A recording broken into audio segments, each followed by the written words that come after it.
This Marina Life with MDL Marinas. Hello and welcome to This Marina Life with me, Ceri, Hurford-Jones and MDL Marinas.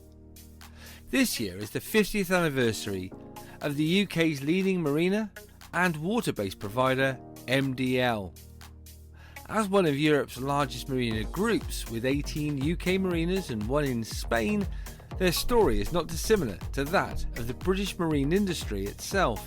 50 years ago, if you owned a boat, you most likely kept it afloat on a pile or a swinging mooring, and it had been like that for generations.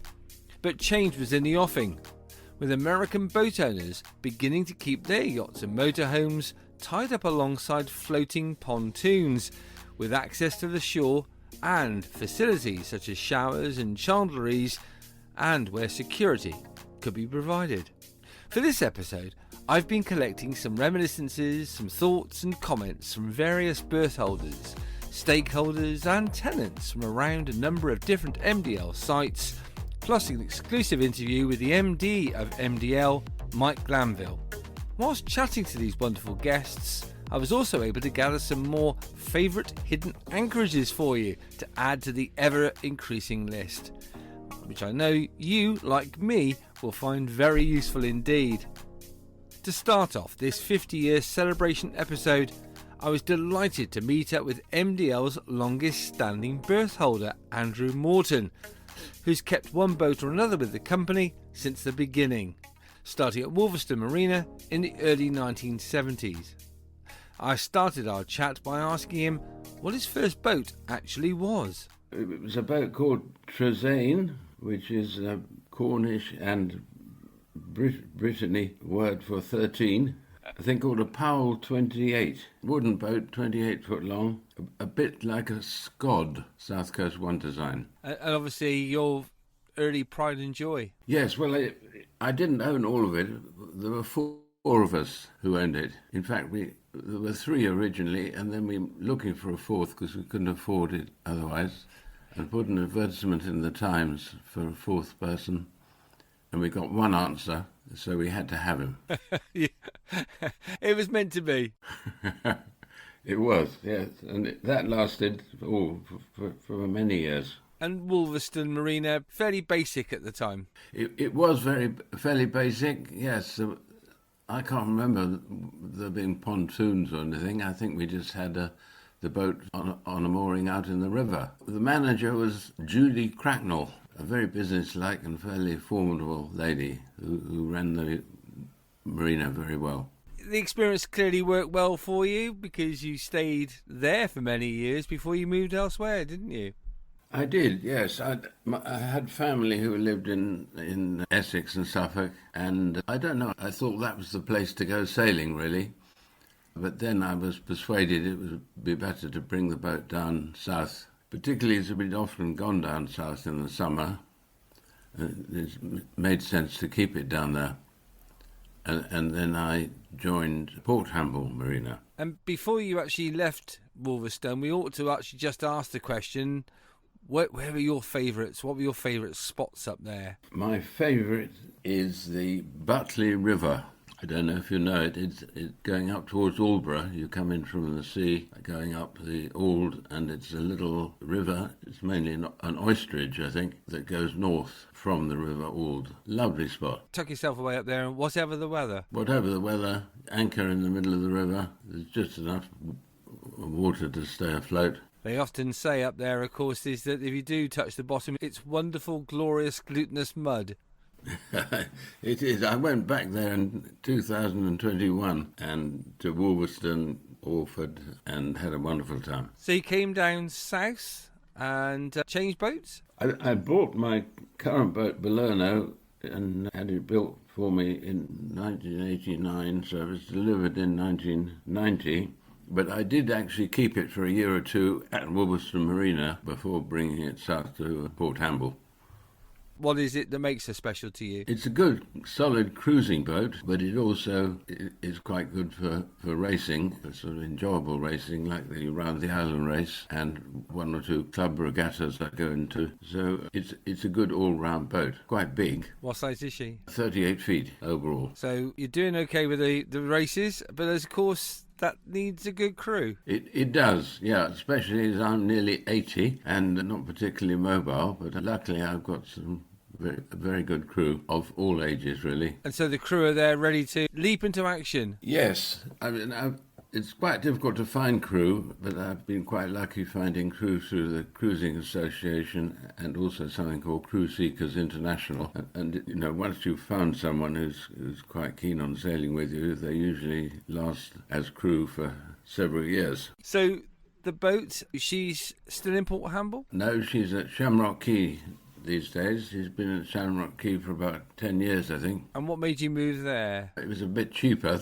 than the Hamble. And I'd been to Shamrock Quay before, and it's a nice spot. The moorings are out in the river, quite airy, and it's also quite easy to get to from Guildford, where I live. It's easier to get to there than to get to Hamble. And what's the biggest changes you've seen in all those years, Andrew? The marinas have got bigger and more efficient. Prices go up, but not as much as they used to in the really old days. The people working at the marina are very competent. That's about it, really. Why do you think people stay so long as berth holders? Well, you've got to keep your boat somewhere, haven't you? And although there are people who are continually on the move, you know, around the world or around Europe, I'm the sort who likes to have my boat within a few hours driving range and to be able to look after it. It makes it accessible, makes it usable, really, doesn't it? Makes it usable, yes. So I get quite a lot of use out of it. And that's the point.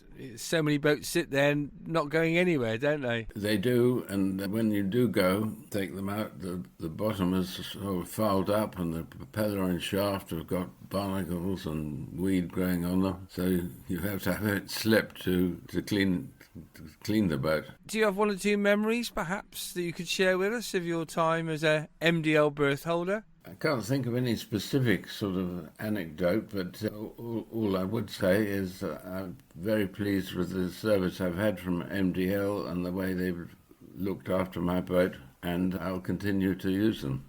As the biggest operators of coastal marinas in the UK, it might be surprising to learn that the first venture of the newly formed company back in the early 1970s was actually quite far from the sea, amid the water meadows of the Thames Valley. So it seemed appropriate for my next guest to be Dominic Smoulders from Bray Boat Sales in Bray in the Thames Valley.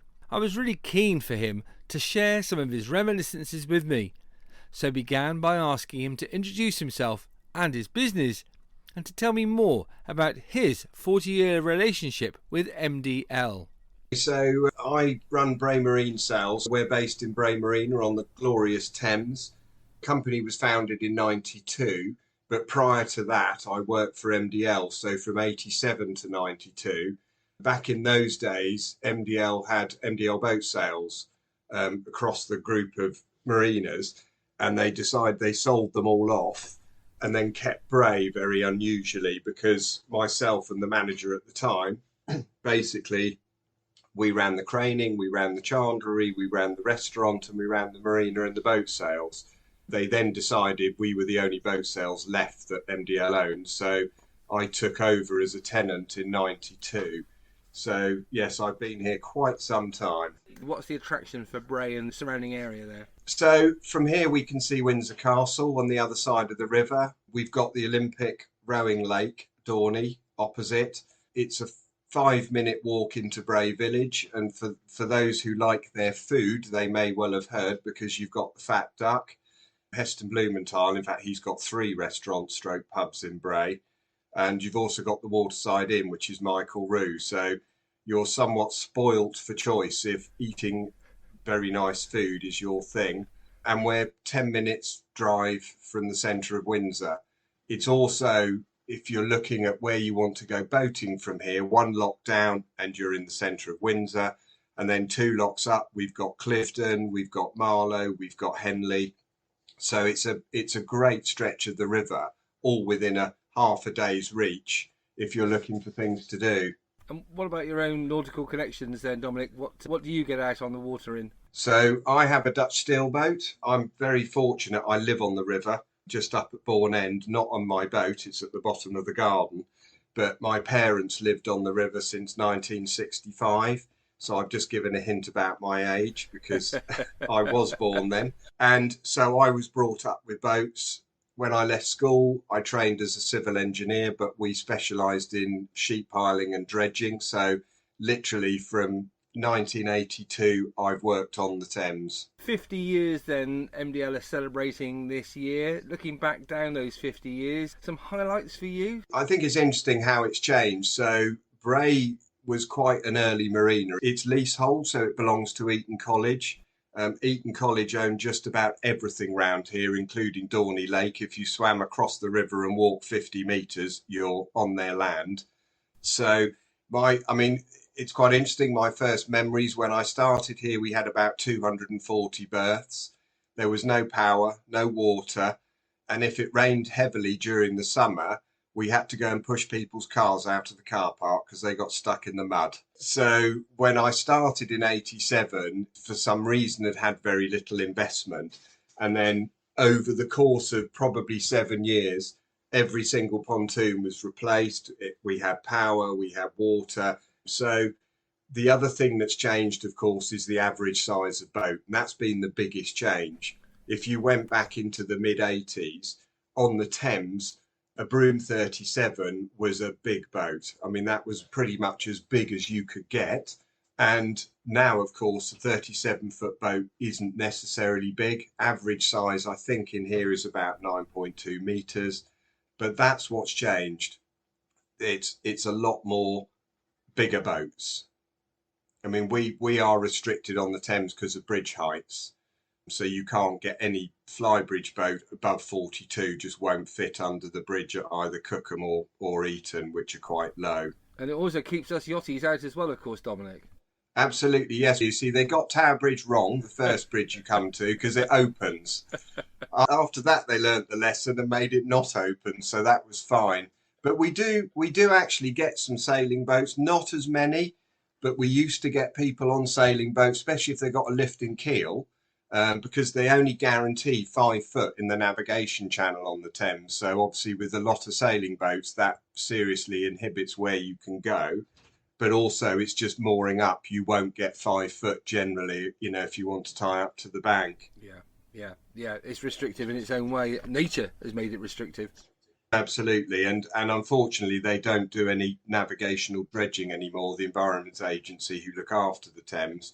So after various floods, which, as we all know, are becoming a more and more regular occurrence, that does wash a lot of silt down, so you can get shallower parts. But, for most boats, if you're a metre draft, it's not. Our boat's 1.1 metres because it's a still displacement boat, and we can get as far as Oxford before there's a very low bridge at 7'6", so that then very much restricts what can get through. What are your favourite days out? Where do you like to go, and where would you recommend to people to go from your marina? I mean, Henley is a comfortable day's cruise, and of course in Henley you've got Henley Festival, you've got Henley Regatta, there's regattas at Marlow. We've just done an event called Pub in the Park in Marlow, which is a sort of big food and music festival. So people were just hovering around in their boats getting free music. Met Sam Ryder on Saturday night because we ferried him over to the exhibition. Nice name drop there, Dominic. Nice name drop there. Absolutely, yeah, he was lovely actually. Shouts out to him, lovely chap. But then you've got Henley Festival, which goes on for about 5 days, and there'll be probably 150 boats moored up on the regatta booms and the field opposite, just enjoying soaking up the atmosphere. And that's the thing with the Thames. There's a lot of things go on. It sounds wonderful. And of course your business, where you're, as you said earlier, where you're centred there, you're operating and you're offering a complete range of services, aren't you? Yeah, so we're, again, fairly unusual because we have our own dedicated sales pontoon. So we have 50 berths that we rent from MDL. right outside our office. So all our boats are displayed in one place, which is very easy. The Thames and the South Coast are very different customer base because we'll get a lot of first-time buyers. And what's fundamentally changed on the Thames now is people don't tend to buy a boat so much looking for a week's holiday. They want day boating. We call it quick and dirty. They come down on a Saturday morning with the kids, they're off, have a nice lunch or a picnic at Clifton, let's say, and then they're back in the evening. So we've had to adapt, and we do a lot of day boats now. But of course, the Thames is very safe to learn, and it's very safe with kids. You know, we're non-tidal, obviously, or non-tidal from Teddington. We do have to be careful in the winter with flooding, but it's a very safe environment. 4 miles an hour is not a dangerous speed to drive your boat at. And of course, it's a really good way of people getting on the water for the first time, as you say, and perhaps then leading on to boat ownership. So it all sort of fits together quite well, doesn't it? It does, yeah. It's interesting. Southampton Boat Show, we'll meet customers who we sold boats to 25 years ago, and they spent, back then maybe £10,000 on a little 25-foot boat, and they've now got a substantially larger boat on the south coast, and they started on the river, and they've just evolved and migrated down to the coast once they get some experience. And of course, from here, we're a day down to Teddington, which is effectively the last tidal lock. So you can be in St Catherine's Dock or centre of London in 2 days. You can be on the south coast in a faster boat, obviously not something that relies on the wind, something with 2 engines, and you can say 20 knots and I'm going to carry on. I've done Penton Hook to Hamble in a day and a half before, again, if the tide times in London are right. It's all very doable. It's great to know, and it's great to hear from somebody who's been part of MDL in its 50 years of existence. So looking into the crystal ball then, Dominic, what's the next 10, 20 years look like from your perspective? Without trying to put a positive spin on COVID's probably had the most positive effect on this industry that I've seen for anything for 40 years, because people have looked at staycation, they've realised, I think, how great GB UK is, basically, and they found other ways to holiday. The nice thing about boating, and you'll get it because you do it, is you can be impulsive. You can get up on a Saturday morning, the forecast was wrong, the sun's come out, and you can just grab some food, go down to the boat and go. And you don't have to plan anything. Every day's different. And that's the thing with the Thames. It's perfectly safe. You don't have to book a mooring because there are so many moorings at these towns. Typically, when we're on holiday on our boat, I'll spend £10 a night on a mooring. And I can moor in the centre of Henley, have a view, of the sun setting down the river, and it's cost me £10. That is an extraordinary good value for money. But it's the fact, as I say, you can just stop when you want. So you see a nice mooring, it's 4 o'clock in the afternoon, or you just carry on a bit further. You can do middle of nowhere, or you can do a town. And, we always in our boat head up towards Oxford, simply because once you get through Reading, it becomes much less built up and more rural. The river quietens off considerably. We have 2 dogs, we take them with us. We pick moorings where we know we can go for a great walk in the morning. And that's the advantage of the river. So you don't have to plan, where am I going to stay tonight? And plenty of pubs on the route as well. Oh, there are lots of pubs. Yes, a lot of nice riverside pubs. My penultimate guest is Andy Trim, the long-term yard supervisor at MDL Shamrock Quay Marina in Southampton. Andy was a super guest and was delighted to share some of his marina memories with me. I firstly wanted to ascertain how long he'd been with the company and how on earth he ended up working with boats. Well, I started in 1982, August. I was at Exbury Gardens before that. To start with, my father had his own company, and when I was at school, the idea was that I was always going to go into the company business, which I did, but I stuck it for a year and said, this isn't for me. And there was a job at Exbury Gardens at the time, so I went and worked for Lord Rothschild's. I started in the gardens and then went on to maintenance, and he was a super boss, but Exbury was going through hard times then, and we got all made redundant after about 3 years I was working there. And he wrote me a lovely letter, actually, saying, because he even offered to take me on, but as a self-employed, because he didn't want to lose me for the maintenance of the greenhouses, etc. But at the time, I was only about 17, 18, and I thought, no. And then this job came up, so I came here. What was here? Talk me through those early days when you arrived at the yard, Andy. It hasn't changed that much, not to my memory, the yard. I was employed as a trainee hoist operator, and I suppose it was about a year driving the hoist, but being monitored and, being able to ask questions. And I had a great guy here, Nigel Lanning, who became the manager at Hive Marina later on. He trained me up. And there was a guy called Brian Haysom, who was a shipwright.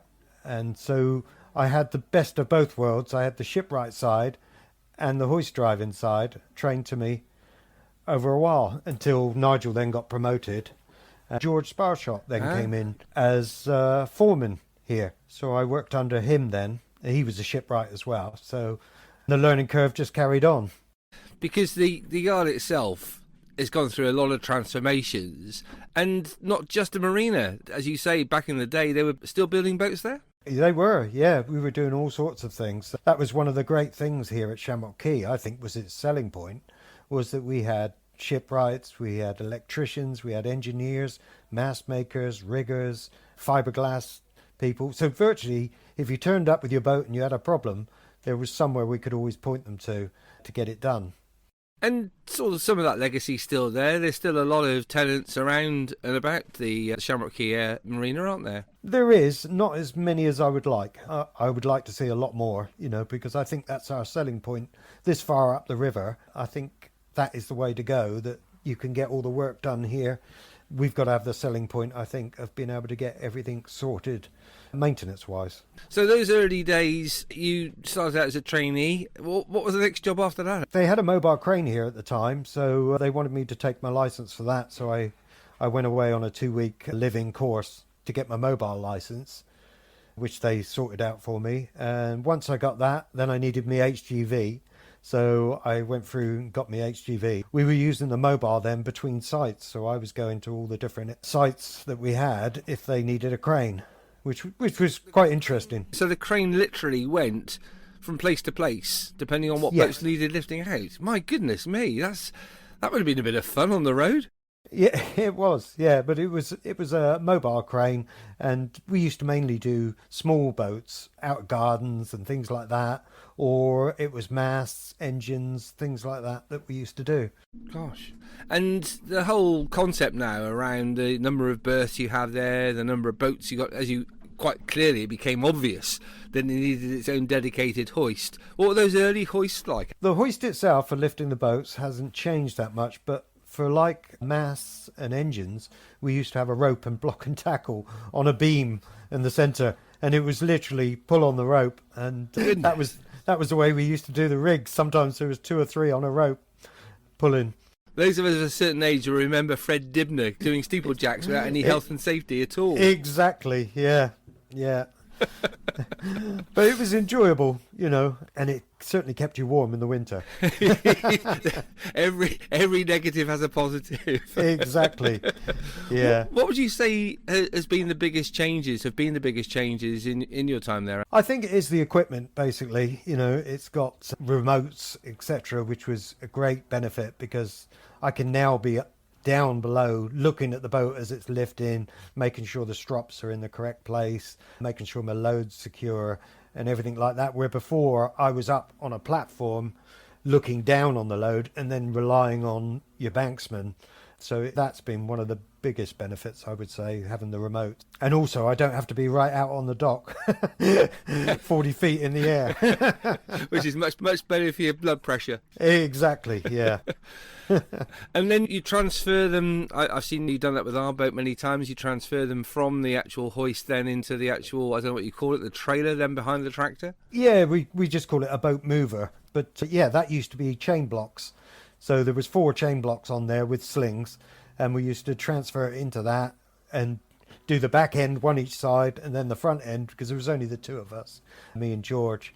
and used to then drive it into position and block it off again. So yeah, that was hard work. And boat owners' expectations, we need to talk about those. We do have certain expectations these days, which wasn't perhaps there when we were back in the day. We were just grateful you got the boat out and blocked up okay, but now our expectations are a little different, aren't they? They are. Well, you still, need a safe haven for your boat and good facilities, and that's what counts. And really, for my yard, I'm hoping that one day, before I retire, that it gets concreted. I was promised the first year that we'd concrete a little bit in the yard each year, so I'm still hoping. I'll bring a bag of concrete back with us when we arrive back in Shamrock Key for you. If you could, that'd be great. But other expectations from boat owners, berth holders at Shamrock Key, clearly they love it when you actually do those little extras, which I know you and your team do, don't you? Well, we try to, yeah. Once I've done a boat, then I always write it down so that I know what's what. And so next time I don't have to ask them a lot of questions unless something's changed. I think it always worries the owner when you start asking, oh, what's this, what's that? And they're not always sure either. So it's much better once we've lifted a boat, then I document it basically so that I can just lift it without worrying them. And it's no stress for me either. I didn't know that. That's great. And I love the other things you guys do there where, you've anti-fouled your boat and there's the areas where the pads have been for the, what do you call it, the cradle? Yeah. And you guys are quite happy to just touch up those little places before you actually launch, aren't you? Yeah, that's right. Yeah, just touching the little bits just makes a difference, doesn't it? Yeah, I think it does. It's attention to detail.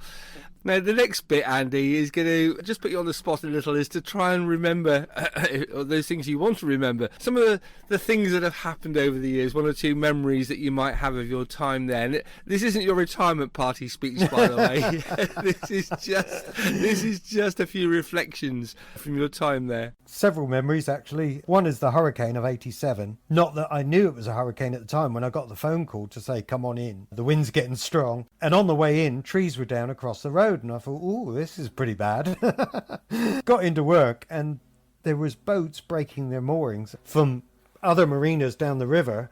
And they were coming by and we were literally trying to stop them from hitting the boats in our marina. And also trying to stop our lines from breaking on, the pontoons on our marina. So that was, again, we didn't know till the morning, and you watch the news and you realise that you were in the middle of a hurricane. Goodness me. I mean, that's a bit hairy, actually, I would have thought. It was, but like you say, at the time we didn't know. It was like the boats ashore. I was actually watching a boat in a cradle turn itself to the wind. The shores had come out, but the cradle stayed there, and the bow then faced the wind. It actually saved the boat. But yeah, it was quite amazing, the power. Wow. Watch. Yeah. And, in many ways, we're powerless to do anything about something like that. Exactly, yeah. I think if something like that happened this day and age, you would be kept well clear. That wasn't the case back in 87. It was, hang on to the boats, whatever you do. Hang on to the boats. Yeah. There she blows. Any others? My dad, who's sadly not with us, he come and helped me when we did Ocean Village, because we did Hive Marina first. Shamrock Key was making very good money and was doing very well, so they then invested and did the Hive Marina. And we had Richard Branson with his Atlantic Challenger come to open it, and Arthur Lowe. Oh, Dad's Army, that's right. His steam yacht. So that was a really great occasion, opening Hive. And also Ocean Village, they had a massive firework party, and they asked me to do the fire tender, which was Hawk at the time. And she was a lovely wooden launch, and she had a big pump on there. And so I was on my own, and I asked my dad to assist me. He thoroughly enjoyed himself. We were just keeping an eye on the boats in case any fireworks, landed on any sails or anything like that. It makes you smile when you realise you're actually on a wooden boat doing that. Yeah, exactly. Yeah. Before we have any more of those, because I'm sure you've got another couple of those up your sleeve, what is it that's kept you there, Andy, if you don't mind me asking that question? What is it that's kept you connected to that yard there over so many years? Well, I often say I think it's because when I left my dad's business after a year, he said, oh, you're never going to stick at a job. So I thought to myself, right, I'll prove you wrong. But no, when the weather's great, I can't think of a much better place to be in the mornings, when the sun's coming up. And, well, as a boat owner, why you do it. And this is just a different angle to it. Yes, in the winter, you often wonder why you're not in an indoor job. But it's a way of life as well, I suppose, is it? Yeah, it is. Yeah. I always had an interest in boats. We always had boating holidays when we were young as kids. And my dad was very keen on boats, so it was another side of that. So, a last story to finish with, another one perhaps from your time in the yard. Well, we used to have the TV crew, so they all used to come in here to get their gear, and we of course had Southampton football team. So when my nipper was young, I used to get their autographs for the Southampton football team because they kept coming in here for their suits, etc. So that was great for my nipper. Oh my goodness me! Yeah, you were touched by football royalty. Yeah, exactly. Matt Letizia used to come in, and very nice. So looking forward, Andy, as we reach the end of today's podcast, what are the next few years got in store, do you think? What changes do you think you're likely to see? It's a difficult one. I've given that some thought, and really just to improve on what we've got. And like I say, I would like to see some tenants back that can get, a lot of the jobs done that people ask, so they don't have to sort of go outside of the yard. That would be nice. I did enjoy that time when, you could literally just point them in the direction one way or the other to get sorted. And you knew it was going to be a great job. So do you have any messages for anyone in your team? Yeah. Well, there's Colin now. He's probably been with me 20 odd years, I reckon. So, and he's obviously been great. We've got Tom now. I think he's been 4 or 5 years, and we got Tim that does a great job at sorting out all the yard bookings and keeping us busy. His head won't fit through the door now. Offering the complete experience, as he calls it. Exactly, yeah. He's got all the sayings that I haven't. And of course the big important thing that both my wife and I appreciate, Shamrock Key, from you and your team there, is just your sheer cheerfulness and your ability to offer a service no matter what we throw at you. Well, that's what we try, and I always try and treat a boat as if it was mine, and that's what I've always tried to do. So it upsets me if anything does go wrong. So that I avoid at all costs. After all those reminiscences, it seemed appropriate to ask the Managing Director of MDL Marinas Limited, Mike Glanville, for his own reflections on the past 50 years and, as importantly, what the vision for the business looks like for the future. Mike, thank you so very much indeed for joining us. You're very welcome. It's nice to be here. Mike, it's time to celebrate 50 years of MDL. How long have you been part of the company? Here for 17 years now, and I've seen loads and loads of change in that time. So think about the amount of change over 50 years. I mean, what an incredible achievement for the organisation. And I think it's worthwhile just referencing how the company is actually structured. This is a real, genuine family operation in many ways. Yeah, hugely. So we are a wholly owned subsidiary of a family business and group, and they've got interests in other businesses, property, farming, brewery, and so on. But MDL is the largest part of that organisation, and the family are very much involved in both our strategy, our direction, and also the day-to-day as and when required. Hugely supportive owners and in it for the long term, which is, partly why we're such a successful business. And you've got to think back to those 17 years of yourself and your connection, some of your early memories? Oh, gosh. Well, there's been some real highlights in that time. I suppose we've developed our product hugely as the market has changed, and we've always innovated products to try to bring forward customer-facing benefits that haven't previously been seen in the industry. So we did that with our Club Outlook scheme. So I think we were the first to launch, and this is some time ago now, free overnight stays for our annual berth holders and discounts on lifting and launching. And that product evolved over time until it became freedom berthing. So we then launched the ability for customers to be able to cruise on an unlimited basis subject to availability. And our competitors followed as they did with the development of Club Outlook. And then latterly, as the market has changed, and what I mean by that is freedom berthing was actually causing some challenges for our customers where they weren't really able to use it because marina occupancy was rising. People were finding it difficult to stay for long periods in alternative marina locations. So we've moved over to a points-based loyalty scheme in Otium. Otium means leisure time in Latin. And Otium allows us to develop the product much more focused on what the customer's needs are. So it gives the customer the option of using their benefits, using their points on those services. So that's been the biggest customer focus change really for the organisation. And then really it's the development of product, the investment in our marinas, and also, acquiring other sites. So we acquired Sparks Marina in 2007, I think, and we're investing heavily in that site at the moment. We're just putting a new dry launch product in there. We've wholly redeveloped Ocean Village. Those of your listeners who know Ocean Village, there's been significant change since the Harry Ramsden's days. Indeed. And I was with the company, sort of just after that work started. So that's fantastic. And there's been all sorts of other changes. St Carles Marina we brought into the portfolio. We had a great boat show back in, I think, 2008, 2009, where lots of customers bought long lease berths with us, which was just wonderful. It allowed us to develop that site and make it what it is today. So, yeah, huge amount of change over that time, but very proud of what we've achieved. It's been very exciting as a journey. And they often say, don't they, sincerest form of flattery is to be followed, which is quite nice when others, you lead, others follow. But that also brings its own challenges because you're developing the product all the time, aren't you? Yeah, we are. And that, we spend a lot of time really thinking about what our customers might want next. Our customers spread nowadays right across from holidays and leisure visitors, so using our lodges or our campsites or our caravans, through to our annual berth holders. They're the core of our business, and obviously some of them have been with us for 35, 40 years, which is absolutely fantastic. And our tenants, so we've got 500 trading businesses working across the marinas, and it's a sort of life cycle where we need tenants to be able to support the services to our customers. We need the customers to be able to use the services of our tenants. So we have to really keep our minds focused on what those customers are likely to want in the future, and we do that in part through customer surveys, and we've done a lot of those, but also our online forums, which we do a couple of times a year, where customers can come and really talk to us as a management team about their experiences, what they don't like, what they do like, what they might like to see. And we try as much as we can to innovate in the direction that we think the market is likely to go. What's been really interesting from a innovation and competitor point of view is the competitors now have started to move in different directions. What we found when I first joined the company is everybody was pretty much doing the same thing.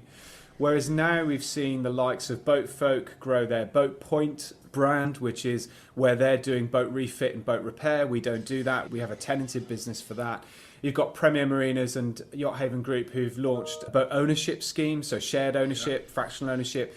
It's not an area we are moving into. We don't think it works for us commercially with the way we operate our business, but I can see how those markets are being created by the other operations in a different direction, and that's actually quite a nice place to be because it makes the industry much more diverse. You don't need necessarily so many leaders and followers. You've got options for customers right across the spectrum of the market. What about yourself, Mike? What about Mike Glanville's journey over those 17 years? Where did you start out? Well, actually, I started Central Services, so at that time, Outlook House in Hamble Point. We were there for quite a long time, the business having moved, I think, previously from Windsor Marina. And I worked in Central Services for the team there for a little while until we acquired Sparks Marina. And my job was to sort of go in there and integrate Sparks into MDL. And then subsequent to that, my journey's sort of stepped forward to regional manager, regional director, operations director, and now MD. So yeah, it's been a period of change, constant change, I suppose, but all good stuff. And that, I think, is part of the DNA of MDL.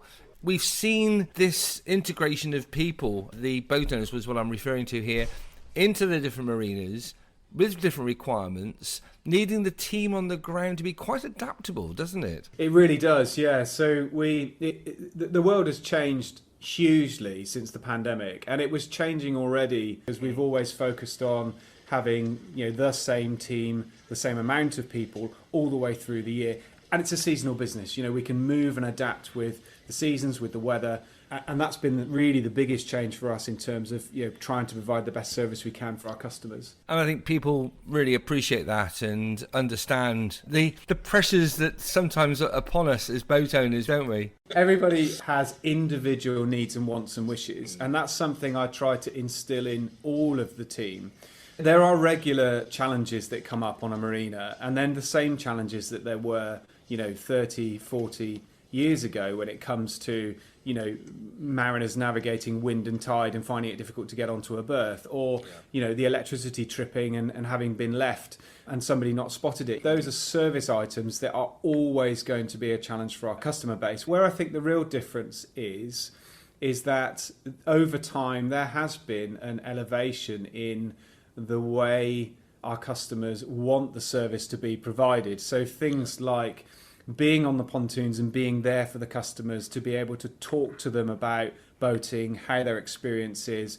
And the reason we launched the Trolley of Treats was for that. It's great to be able to give away free stuff, but actually the rationale for doing it is to allow the team the opportunity to spend time with our customers, talking about their experiences, talking about the day, learning about what they'd like to see. And that's incredibly valuable feedback. And I think that's where the industry has changed. It's about the face-to-face contact rather than just providing a pontoon and a service and a place for somebody to safely keep their boat. It's a much broader product now than it was before. So let's cast our eyes into the future. Difficult one to call, I know, but what's your vision? What's the view from the top looking into the crystal ball for the future of MDL? I think there's probably 3 or 4 major things. I think the first is that, MDL as a business, or all marina businesses, are hugely capital intensive.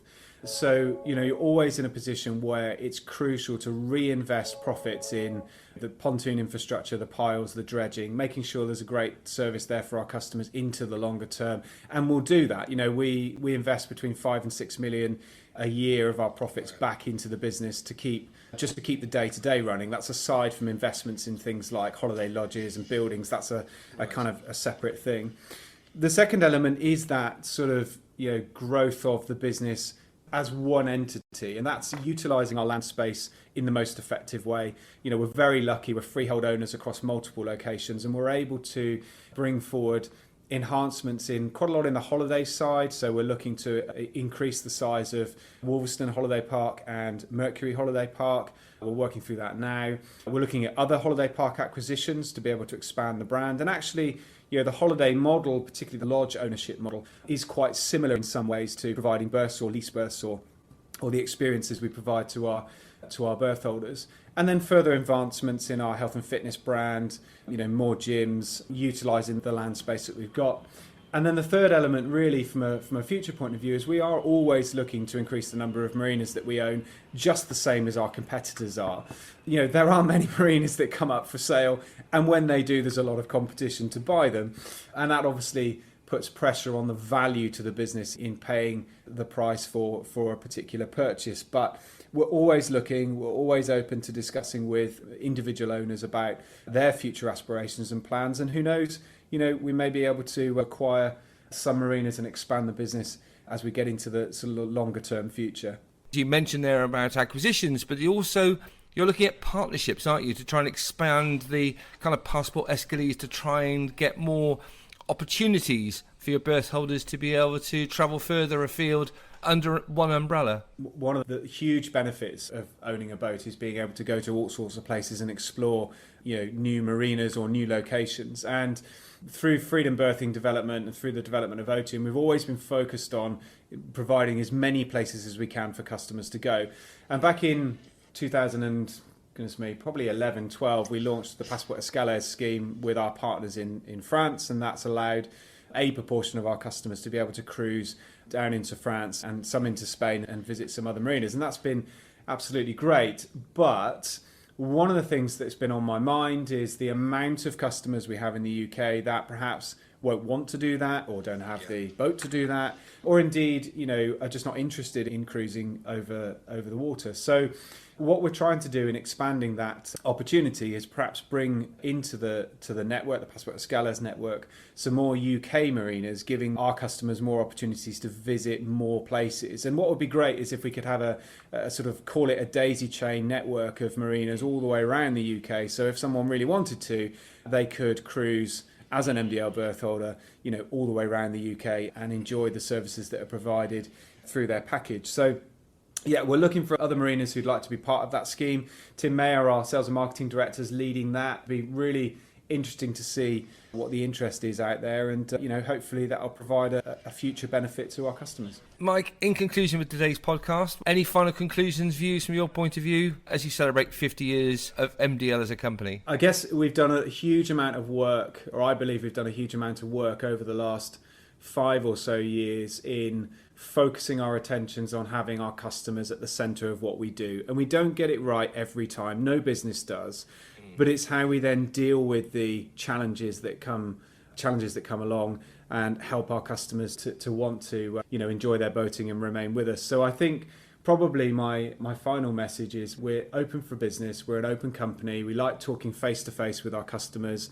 If listeners to your podcast would like to be customers, would like more information, then please do get in touch. For those existing customers that have been interested to hear what we've had to say, if you'd like to email us here at the centre, we've got an online inquiry form where you can do that. Happy to talk to anybody about product development, about future plans, and what we might be able to do to be a better business, keeping those customers at the heart of what we do, as I said. So yeah, open for business and hoping for future success after this amazing 50 years.